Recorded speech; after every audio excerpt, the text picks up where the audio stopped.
ምን ማን አባት በህይወት አለ?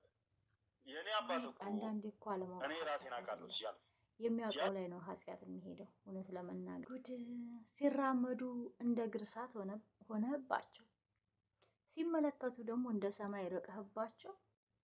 እንዴት ነው እኛ ወጥመን ነው አይደለም ማለት እኮ ይነሳል እንዴ? ትናንትና ማን ያልተጨነቀ? እኔ ዛሬ ልዑል ይመጣል ብዬ እንጃ አላቅም። በቃ ምን ያሰማን ይሁን እያልኩ ነበረ። እንኳንስ ወጥመድ አልሆነ፣ እንኳንስ ወጥመድ አልሆነ። ልዑል እንኳን ደህና መጣ። እግዚአብሔርን ነው የምላችሁ። እንዴ እውነት ለመናገር እንደኔ እኔ አላቅም። ሁላችሁም ተጨንቃችኋል ብዬ አስባለሁ። እኔ ወጥመድ ነው እንጂ መሰለኝ እንደዚህ አይነት ዱብዳ ይመጣል ብዬ በፍጹም አላሰብኩም።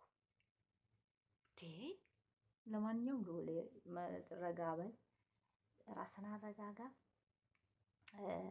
ሲቀጥል ደግሞ ራስን ጠብቅ።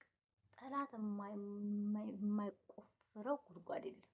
በተለይ እናንተን ለማግኘት እንደ ሰማይ እየራቃችሁባቸው፣ እንደ ኮከብ እየበዛችሁባቸው ስለሆነ ግራ ተጋብተው ስላሉ ለዛ ራሳችሁን ጠብቁ ለማለት እወዳለሁ። ግን ይሄ ደግሞ ለልዑሌ አዲስ ሊሆን ይችላል እንጂ አባት መገኘት አቤላ ጋም ነበር ይሄ ነገር። ትዝታ አላችሁ?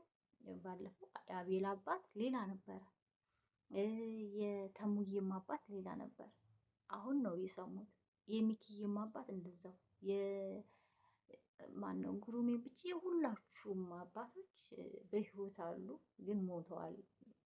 የሞቱ ነው የመሰላችሁና እግዚአብሔር ይመስገን። ዋናው ደግሞ መኖራቸው። ያው አንዳንዴ ከሰው ስህተት ከብረት ዝገት አይጠፋምና የድሮ ሰዎች ሊሳሳቱ ስለሚችሉ አይታወቅም። እና ነገሮችን ቀለል ማድረግ ነው። ምክንያቱም ለኛ አዲስ ስላልሆነ ቀለል አድርጉት ለማለት እወዳለሁ። እንኳንስ ደግሞ እንዳሰብነው ወጥመድ አልሆነ፣ ግን አሁንም ጥንቃቄ ያስፈልጋል። በተረፈ እውነት የተጨነቃችሁ እግዚአብሔርን ነው የምላችሁ፣ እንኳን ደስ አላችሁ። እና ልዑል ያው እናቴን አላስጨንቅም እንዴት ብዬ እጠይቃለሁ እያለ ነው እንግዲህ። በጣም ከብዶታል፣ በጣም ተጨንቋል። ግን ምንድን ነው ይሄ ምንም እንትን አይደለም። እናትንም እንድትከፋ ሳይሆን በጥሩ መንገድ በቃ እማዬ እንደዚህ ነው ነበር ወይ ብሎ መጠየቅ ለምንም እንትን አዲስ ነገር አይደለም። እና ለማንኛውም ደስ ስላለኝ ነው ዛሬ። ትናንትና ቪዲዮ ልሰራ ነበረ። ኧረ በስመ አብ ወጥመድ ነው ወይስ ምንድን ነው እያልኩ ውስጤ ብዙ ነበር እያሰበ የነበረው። ግን እግዚአብሔር ይመስገን ያልተመቸኝም። ግን ያው ዛሬ ደግሞ እንዲህ ይህን ደስታማ አልኩኝ። እንግዲህ በትናንትናው ቪዲዮ ዛሬ ጠፍቶ ኑሮ ባይመጣ ኑሮ ነገ ባይመጣ ኑሮ አስባችሁታል? በጭንቀት ነበር የምናብደው።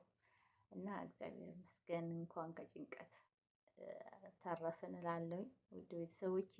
በተረፈ ጀግኖቻችን ያቆይልን፣ እግዚአብሔር ይጠብቅልን። እናንተም በስደት ምንም አይንካችሁ። ላይክ ሰብስክራይብ እያደረጋችሁ አበረታቱኝ እላለሁ። የማልገባው ብዙ ስለማይመቸኝ ነው። በተረፈ ደህና ሁኑልኝ። ቻው